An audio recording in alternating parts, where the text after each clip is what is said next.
يا أيها الذين آمنوا لا تتخذوا عدوي وعدوكم أولياء تلقون إليهم بالمودة وقد كفروا بما جاءكم من الحق يخرجون الرسول وإياكم أن تؤمنوا بالله ربكم إن كنتم خرجتم جهادا في سبيلي وابتغاء مرضاتي تسرون إليهم بالمودة وأنا أعلم بما أخفيتم وما أعلنتم ومن يفعله منكم فقد ضل سواء السبيل.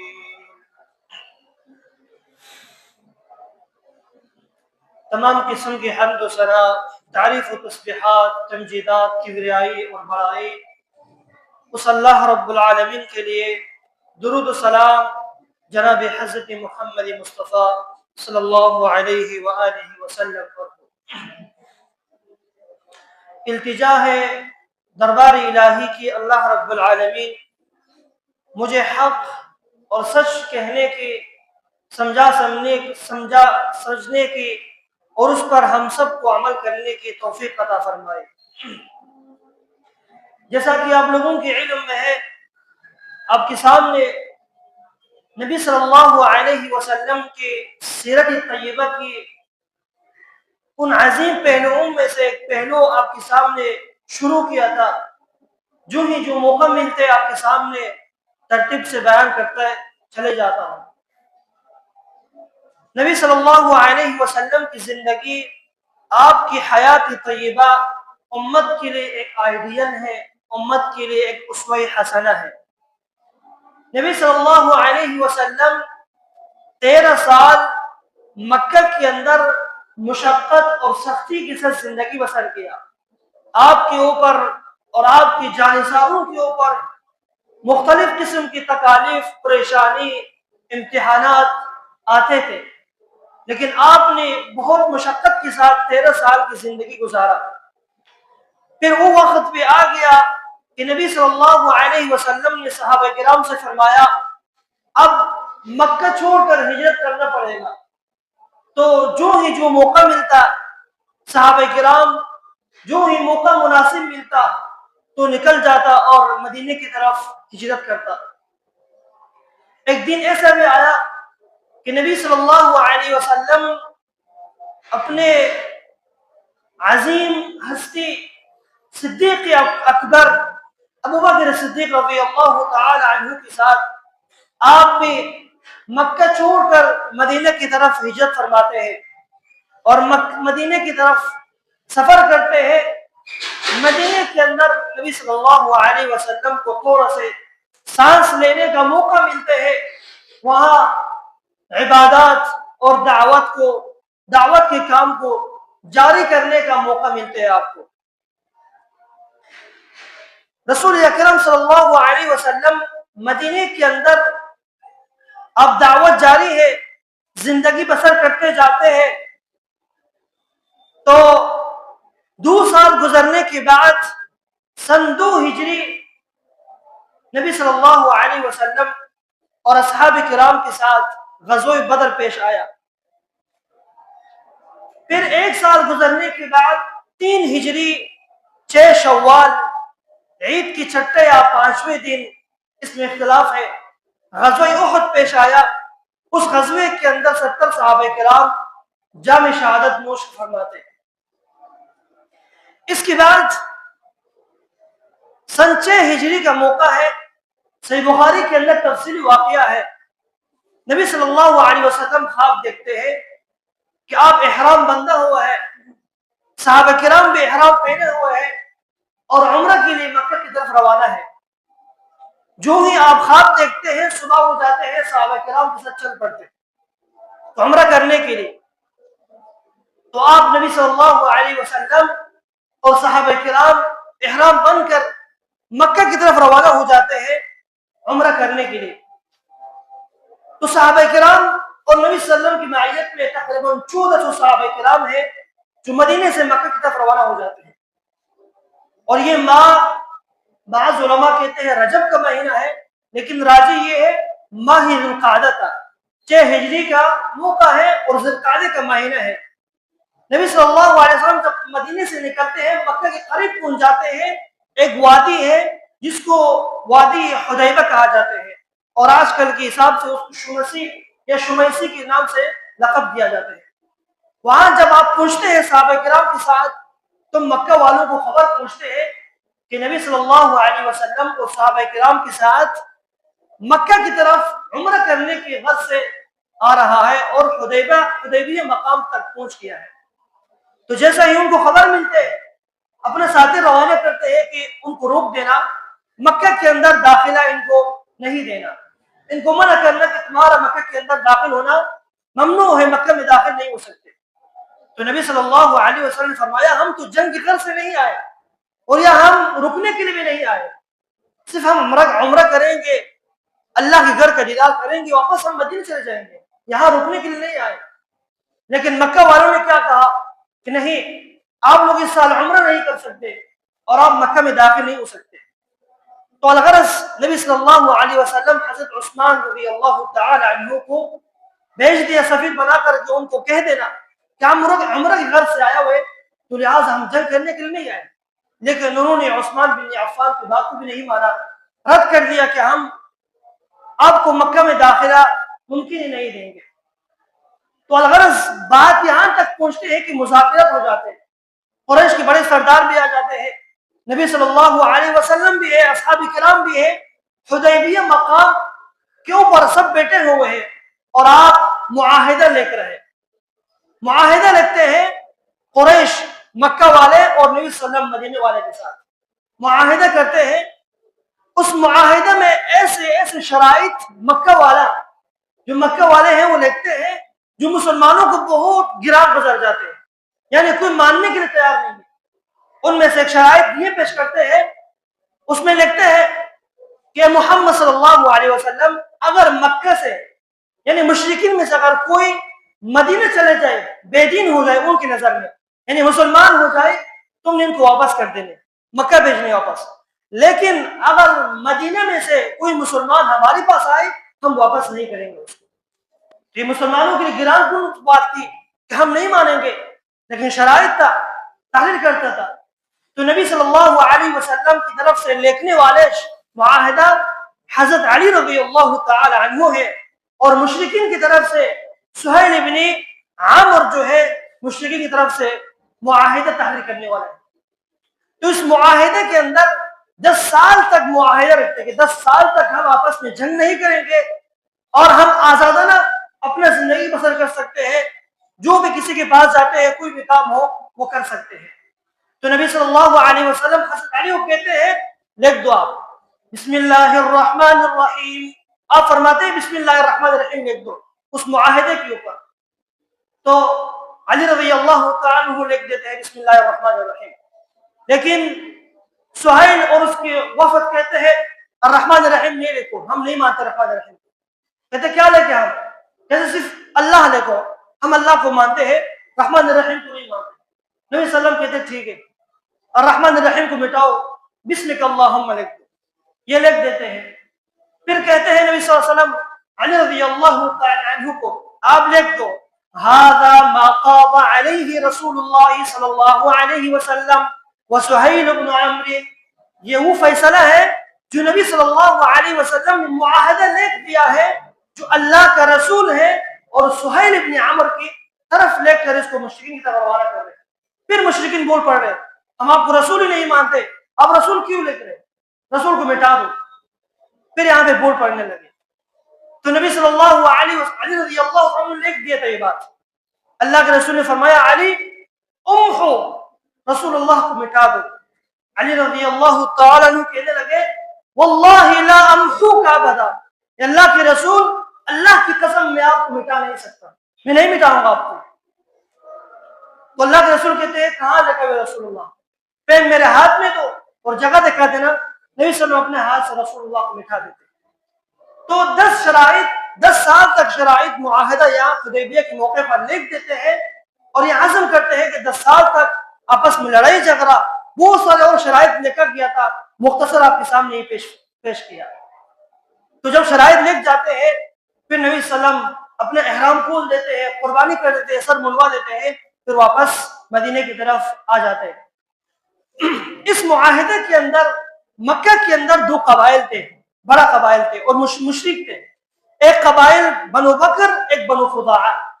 تو اس معاہدے میں یہ لکھ دیا کہ کوئی بھی قبائل جس کے ساتھ شرکت کرنا چاہتے ہیں، شامل ہونا چاہتے ہیں، وہ شامل ہو جائے۔ تو بنو بکر جو ہے یہ مشرکین کے ساتھ مکہ والوں کے ساتھ شریک ہوا، اور بنو خزاعہ انہوں نے کہا محمد صلی اللہ علیہ وسلم کے معاہدے میں ہم شامل ہیں، تو یہ اللہ کے رسول کی طرف سے معاہدے میں شریک ہو جاتے ہیں۔ تو پھر نبی صلی اللہ علیہ وسلم مدینے جاتے ہیں صحابہ کرام کے ساتھ۔ تو یہ جب کچھ عرصہ گزر جاتے رسول اکرم صلی اللہ علیہ وسلم کے ساتھ صحابہ کرام، سال 8 ہجری ہے، حدیبیہ کو 2 سال گزرنے کے بعد مکہ کے اندر جو قبائل رہتے تھے بنو بکر، یہ قریش کی تعاون، قریش کی مدد کے ساتھ کچھ ساتھی پکڑتے ہیں اور بنو خزاعہ پر حملہ کرتے ہیں، راتوں رات بنو خزاعہ پر حملہ کرتے ہیں، ان کو قتل کرتے ہیں، کوئی سجدے کی حالت میں، کوئی رکوع کی حالت میں ہے، حرم کے اندر سب کو قتل کر دیتے ہیں۔ اور بعض مورخین کہتے ہیں 30 سے زیادہ لوگوں کو یا 20 سے زیادہ افراد کو انہوں نے قتل کر دیا۔ تو پھر راتوں رات واپس چلا گیا، اور قریش میں سے کچھ ساتھی جو شریک تھے بنو بکر کے ساتھ، ایک ان میں سے صفوان بن امیہ، عکرمہ بن ابی جہل، یہ بھی اس میں شامل تھے۔ تو بنو خزاعہ جو ہے نبی صلی اللہ علیہ وسلم سے معاہدہ کیا تھا کہ ہم آپ سے معاہدے میں شامل ہوا ہے، لہٰذا ہمیں کوئی نقصان نہ پہنچائے، لیکن انہوں نے ان کو قتل کر دیا۔ تو صبح ہوا، بنو خزاعہ کی طرف سے کچھ ساتھی اللہ کے رسول کے پاس مدینے کی طرف تشریف لاتے ہیں شکایت کرنے کے لیے کہ بنو بکر سے ہم نے معاہدہ کیا تھا اور ہم آپ کے معاہدے میں شامل ہوئے، لیکن انہوں نے ہمیں کاٹ دیا، راتوں رات ہمیں انہوں نے قتل کر کسی کو سجدے میں، کسی کو رکوع کی حالت میں انہوں نے ذبح کر دیا۔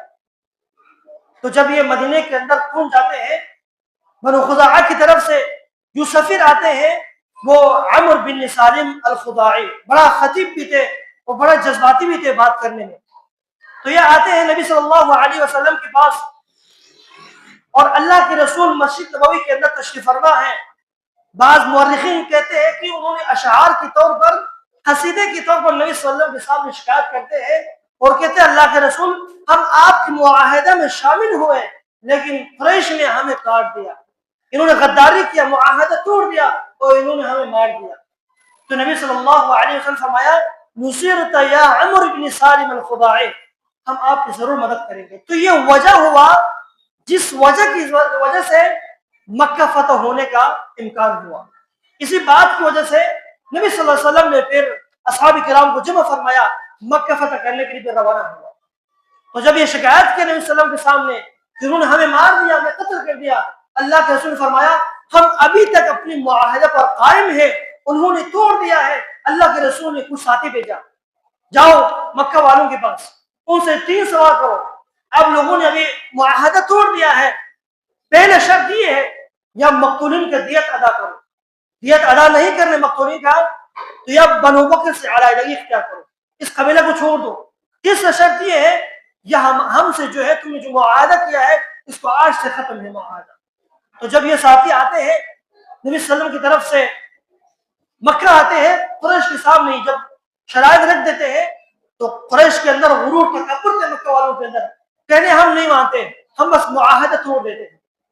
معاہدہ توڑ دیا تو فوراً معاہدہ توڑنے کے بعد ان کے دل میں خوف زدہ ہو گیا، ڈر گیا کہ اب ایسے نہ ہو کہ اللہ کے رسول اصحاب کرام کے ساتھ ہمارے اوپر حملہ کرے۔ تو فوراً اپنا ایک ساتھی بھیجا کہ جاؤ مدینہ نبی صلی اللہ علیہ وسلم سے دوبارہ معاہدہ کی تجدید کرو۔ تو ان میں سے اپنا ایک بڑا جو ساتھی تھے ابو سفیان بن حرب، اس وقت مسلمان نہیں ہوا تھا رضی اللہ تعالی عنہ، انہوں نے قریش والوں نے ان کو بھیجا کہ جاؤ مدینہ نبی صلی اللہ علیہ وسلم سے یہ معاہدہ جو ہے تجدید کرو، دوبارہ معاہدہ کو نئے سرے سے تجدید کرو، کیسے نہ ہو کہ نبی صلی اللہ علیہ وسلم دوبارہ ہمارے اوپر حملہ کرے یا ہمیں دوبارہ قتل کرے اس کے بدلے میں۔ تو ابو سفیان مکہ سے روانہ ہو جاتے ہیں، مدینے کے اندر داخل ہوتے ہیں، سب سے پہلے اپنی بیٹی کے گھر ام حبیبہ رضی اللہ تعالی عنہا جو نبی صلی اللہ علیہ وسلم کی نکاح میں تھی۔ سب سے پہلے ان کے گھر پہ آتے اور جیسے گھر میں داخل ہوتے تو بیٹی خوش آمدید کہتے ہیں، جیسے ہی بستر میں بیٹھنے لگتے ام حبیبہ نبی صلی اللہ علیہ وسلم کے بستر کو لپیٹ دیتے ہیں، دور رکھ دیتے ہیں، باپ کو کہتے ہیں آپ بیٹھ جائیں۔ کہتے بیٹی کیا میں اس بستر کے لائق نہیں ہوں؟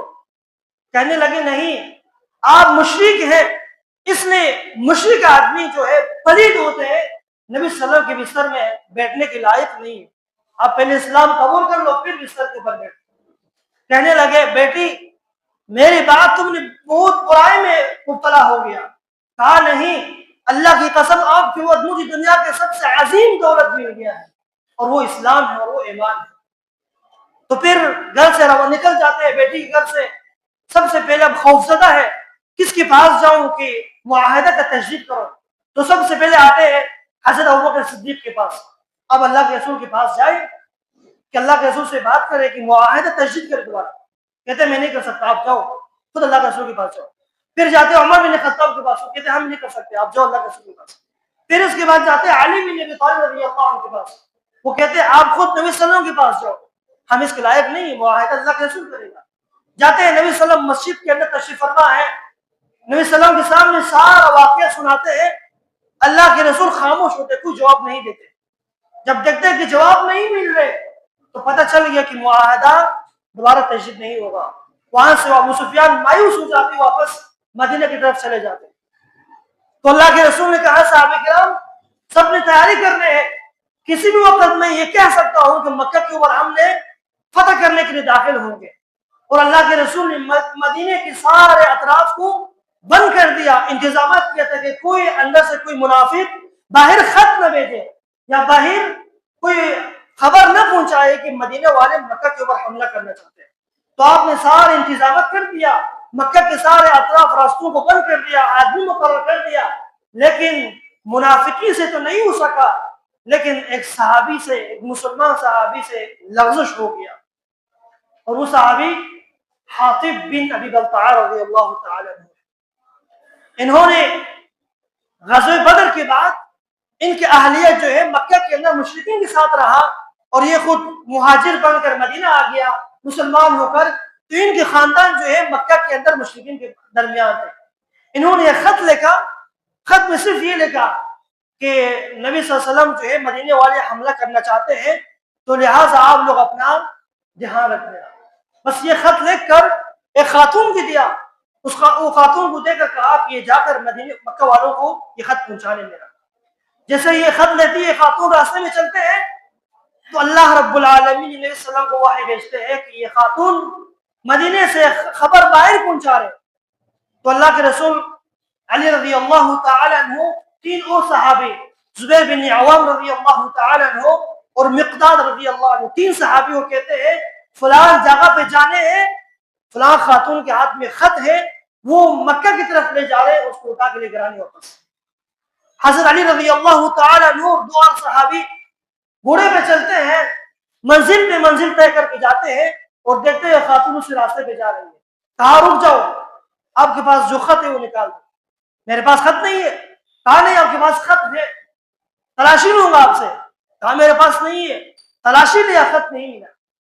کہا اللہ کی قسم، اللہ کے رسول نے یہ بات کہا کہ خط آپ کے پاس ہے، اللہ کے رسول کی بات جھوٹا نہیں ہو سکتا، تمہارے پاس خط ہے نکالو، وَإِلَّا لَأُجَرِّدَنَّكِ، وغیرہ میں سارے آپ کے جسم کو تلاشی لوں گا۔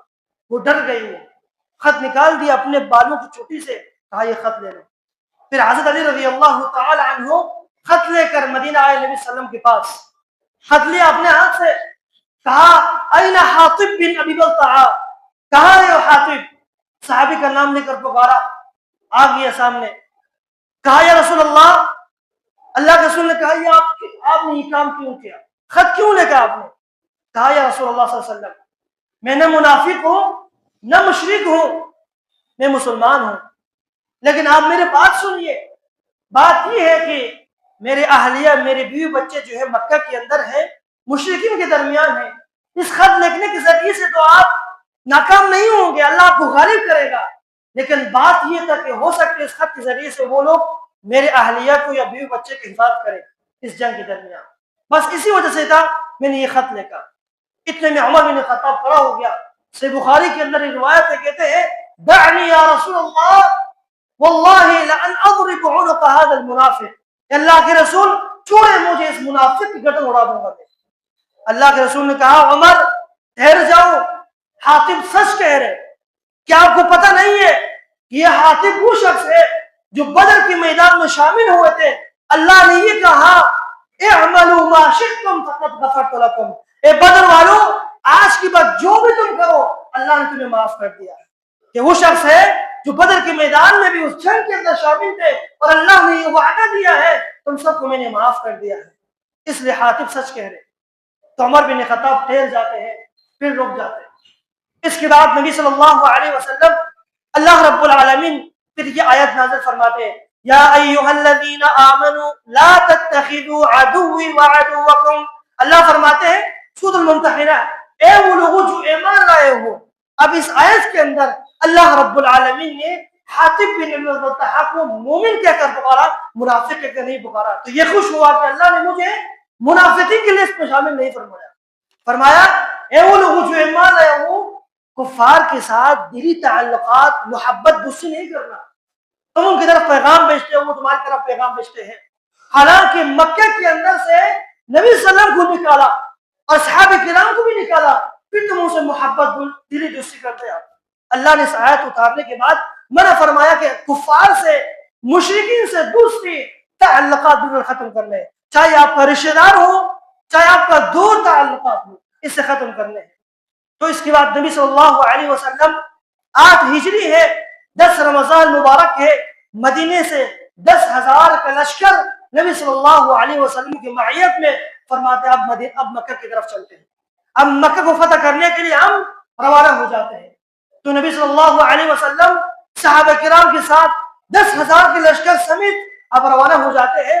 مکہ کے قریب ایک جگہ ہے جس کو مر الظہران کہا جاتا ہے، اس جگہ میں آپ پڑاؤ ڈالتے ہیں، ٹھہر جاتے ہیں صحابہ کرام کے ساتھ۔ اتنے میں مکہ سے آپ کا چچا عباس رضی اللہ تعالی عنہ نکل جاتے ہیں، ہجرت کرتے ہیں، مدینے کی طرف روانہ ہیں۔ تو جب قافلہ سامنے آتے ہیں وہ بھی شامل ہو جاتے ہیں نبی صلی اللہ علیہ وسلم کے قافلے میں، تو یہ بھی قافلے میں شامل ہو جاتے ہیں، پھر یہ بھی چلتے ہیں اس مکہ کی طرف۔ اس دوران حضرت ابو سفیان رضی اللہ تعالی عنہ 2-3 ساتھی کو ساتھ میں لے کر مکہ کو ترک کر مدینہ کی طرف روانہ ہے۔ یہ بھی راستے میں ملتے ہیں قافلہ کے ساتھ، اور جیسے آپ قریب آتے ہیں تو صحابہ کرام اس کو پکڑنے لگتے ہیں کہ وہ تو منافق ہے، تو مشرک ہے، لیکن عباس کہتے ہیں میں اس کو امن دیتا ہوں، اس کو تکلیف نہیں پہنچانا کوئی۔ اس کو پھر لے کر اللہ کے رسول کے پاس لاتے ہیں۔ اللہ کے رسول فرماتے ہیں کہ چچا اس کو آج لے جاؤ، کل میرے پاس لے آنا۔ تو پھر کل ابو سفیان کو لاتے ہیں نبی صلی اللہ علیہ وسلم کے پاس۔ کہتا ابو سفیان ابھی بھی وہ وقت نہیں آیا، نبی صلی اللہ علیہ وسلم کو سسر ہے، ابھی بھی وقت نہیں آیا کہ آپ مسلمان ہو جاؤ، کلمہ پڑھو۔ کہا یا رسول اللہ میں مسلمان ہو جاتا ہوں۔ کلمہ پڑھتے ہیں، پھر اسلام میں داخل ہو جاتے ہیں۔ پھر آپ کہتے ہیں آپ ٹھہر جائیں، کل انشاءاللہ مکہ کے اوپر حملہ کریں گے اور ہم داخل ہو جائیں گے، کوئی لڑائی نہیں کرے گا، کوئی کسی کو قتل نہیں کرے گا، خاموشی کے ساتھ مکہ کے اندر داخل ہو جاتے ہیں، اور آگے منظر جو ہے آپ کے سامنے ہے۔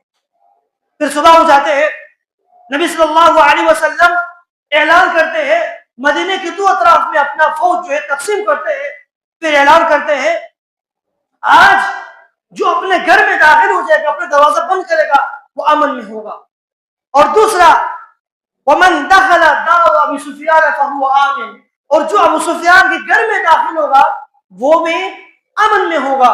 نبی صلی اللہ علیہ وسلم نے یہ اعلان کر کے آپ مدینے کے اندر داخل ہو جاتے ہیں۔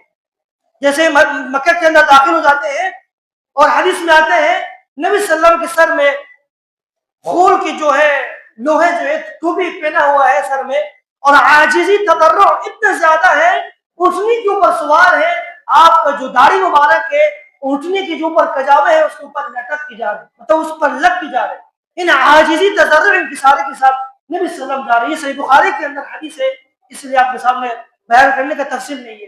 تو آپ مکہ کے اندر داخل ہوتے ہیں، آپ کے ہاتھ میں چڑی ہے، اس کے ساتھ مکہ کے اندر 307 بت ہے، ہر بت کو مارتے ہوئے چھوڑ کر کے جاتے ہیں، اور یہ آیت پڑھتے ہیں جاء الحق وزهق الباطل ان الباطل كان زهوقا، حق آ گیا ہے، باطل مٹ چکا ہے اور حق ہمیشہ غالب رہے گا۔ اور بتوں کو توڑتا ہوا نبی صلی اللہ علیہ وسلم مکہ کے اندر داخل ہو جاتے ہیں۔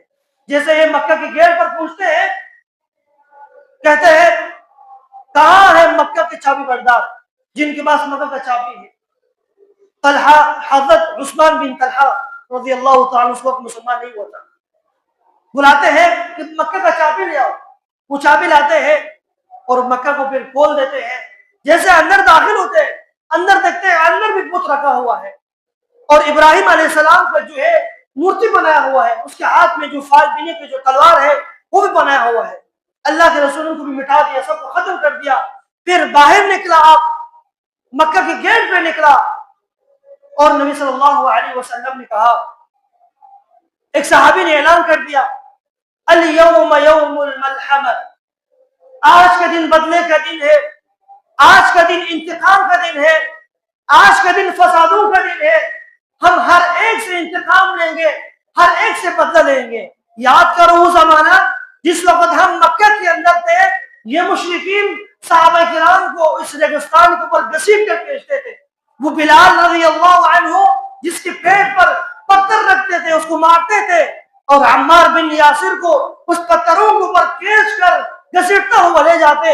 اللہ کے رسول کے پاس طاقت نہیں ہوتا تھا، صرف کہتے ہیں صبرن یا آل یاسر، اے اہل یاسر آپ صبر کرو، آپ کے لیے جنت ہے۔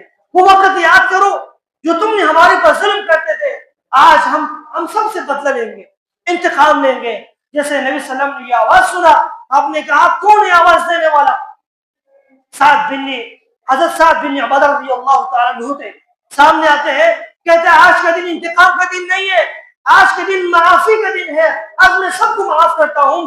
جس طرح یوسف علیہ السلام کے ساتھ ان کی بھائیوں نے ظلم کیا تھا، کنویں میں ڈالا تھا، مارا تھا، پیٹا تھا، اس کے بعد بھی یوسف جب بادشاہ بنا کیا کہا؟ لا تثریب علیکم اليوم، آج سب کو معاف کرتا ہوں، کسی پر زیادتی، کسی پر کوئی نقصان نہیں ہے۔ آج میں بھی اپنے بھائی کا کلمہ دہراتا ہوں، لا تثریب علیکم اليوم، تم پر کوئی زیادتی نہیں ہے، سب کو معاف کرتا ہوں۔ تو نبی صلی اللہ علیہ وسلم کی یہ عاجزی اور یہ تضرع، یہ وہ مقام تھے، 13 سال اس مکے کے اندر آپ کو ظلم کا پہاڑ توڑ دیا تھا، پھر بھی آپ نے مکہ فتح ہونے کے بعد سب کو اللہ کے رسول نے معاف کر دیا۔ پھر اس مکہ فتح ہونے کے بعد اللہ رب العالمین نے آیت اتارا اذا جاء نصر اللہ والفتح ورأیت الناس يدخلون فی دین اللہ افواجا، جب مکہ فتح ہوا، اللہ کی مدد آ چکی، تو آپ دیکھتے ہیں کہ لوگ فوج اور فوج اسلام میں قبول ہو جاتے ہیں، اسلام میں داخل ہوتے ہیں، کلمہ پڑھتے ہیں۔ تو یہ آیت مکہ فتح ہونے کے بعد نازل ہوا۔ اس آیت کا اصل شان نزول نبی صلی اللہ علیہ وسلم کی موت کا خبر ہے، لیکن اس آیت سے مراد یہی ہے کہ مکہ فتح ہونے کے بعد سارے مسلمان، سارے لوگ جو ہے فوج اور فوج اسلام میں داخل ہوتے، اسلام قبول کرتے ہوئے چلے جاتے تھے۔ تو اس کے بعد نبی صلی اللہ علیہ وسلم مکہ کھول دیتے ہیں اور مکہ کی چابی کو واپس حضرت عثمان بن طلحہ رضی اللہ تعالیٰ عنہ کو دے دیتے ہیں اور وہ مسلمان ہو جاتے ہیں۔ کہتے ہیں یہ چابی آپ کے پاس ہے، ابد الابد، قیامت تک آپ کے پاس رہے گا اور آپ سے کوئی نہیں لے گا۔ یہ چابی آپ نے ان کو دے دیا دوبارہ واپس کھولنے کے بعد۔ تو ظہر کا ٹائم ہو گیا، نبی صلی اللہ علیہ وسلم فرمایا اینا بلال، بلال کہاں ہے؟ بلال کو بلائے۔ بلال آتے ہیں، کہتے ہیں چڑھ جاؤ کعبہ کی چھت پر اور اللہ کی صدا بلند کرو۔ بلال رضی اللہ تعالی عنہ کعبہ کی چھت پر چڑھتے ہیں اور کہتے ہیں اللہ اکبر اللہ اکبر، اذان دیتے ہیں، اور اس کے بعد نبی صلی اللہ علیہ وسلم ظہر کی نماز پڑھتے ہیں۔ ظہر کی نماز کے بعد انصار مدینہ جو نبی صلی اللہ علیہ وسلم کے ساتھ آئے تھے مکہ فتح کرنے کے لیے، یہ الگ ہو جاتے ہیں، کچھ باتیں کرتے آپس میں، سرگوشی کرتے ہیں۔ نبی صلی اللہ علیہ وسلم کو خبر پوچھتے ہیں، کہتے ہیں کیا معاملہ ہے، آپس میں کیا بات کر رہے ہیں؟ کہنے لگے صحیح بخاری کے اندر حدیث ہے، کہتے ہیں اللہ کے رسول اب مکہ فتح ہوا، ہم تو آپ کی اتنا خدمت کیا، اتنا میزبانی کی، مہمان نوازی کی آپ کا، اور ابھی مکہ فتح ہوا، شاید کہ آپ دوبارہ مدینہ نہیں جائے، ہو سکتے آپ کا آبائی شہر مکہ ہے، آپ یہاں رہیں گے، آپ ہمارے ساتھ نہیں ہوں گے دوبارہ۔ جب یہ بات کہنے لگے تو نبی صلی اللہ علیہ وسلم نے کیا فرمایا؟ المحیا محیاکم والممات مماتکم، سنو اے انصاریو، میرا مرنا میرا جینا سب تمہارے ساتھ ہے، میں الگ نہیں ہوں گا۔ میں دنیا میں آیا ہوں لوگوں کے جینے کے لیے، اپنے جینے کے لیے نہیں ہے، اپنے خود کے لیے نہیں آئے، دوسروں کو فائدہ پہنچانے کے لیے آیا۔ تو یاد رکھنا آج کے بعد میرا مرنا بھی تمہارے ساتھ ہوگا اور میرا جینا بھی تمہارے ساتھ ہوگا۔ تو پھر انصار مدینہ خوش ہو جاتے ہیں نبی صلی اللہ علیہ وسلم کی اس بات پر۔ آخری بات، اس کے بعد نبی صلی اللہ علیہ وسلم تمام لوگوں سے بیعت لینے کے بعد پھر آپ صفا پہاڑی پر چڑھتے ہیں، وہاں جاتے ہیں، خواتین آتی ہیں، خواتین سے بیعت کرتے ہیں۔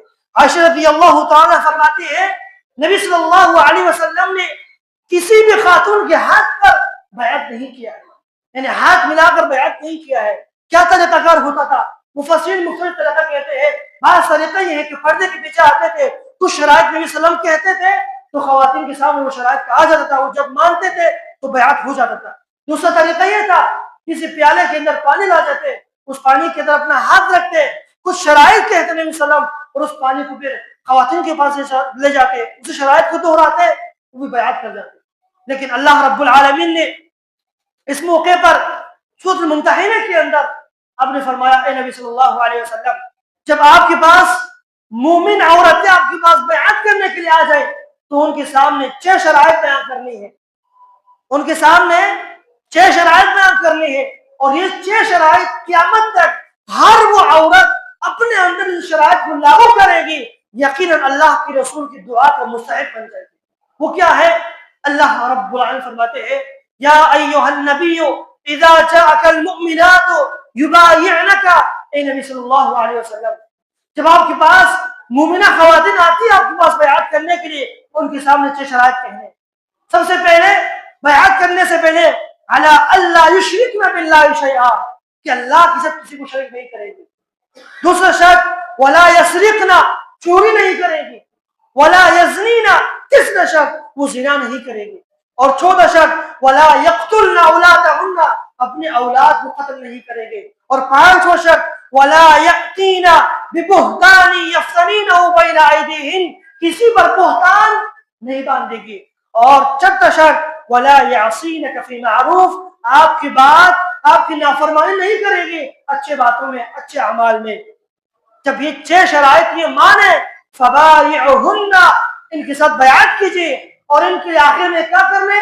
دعا کرنے، واستغفر لہن اللہ، ان کے لیے اللہ سے دعا کرنے، استغفار کرنے، یا اللہ ان سب کی گناہوں کو بخش دینا، ان کو معاف کر دینا۔ اللہ رب العالمین سے دعا ہے کہ اللہ تعالیٰ ہم سب کو عمل کرنے کی توفیق عطا فرمائے۔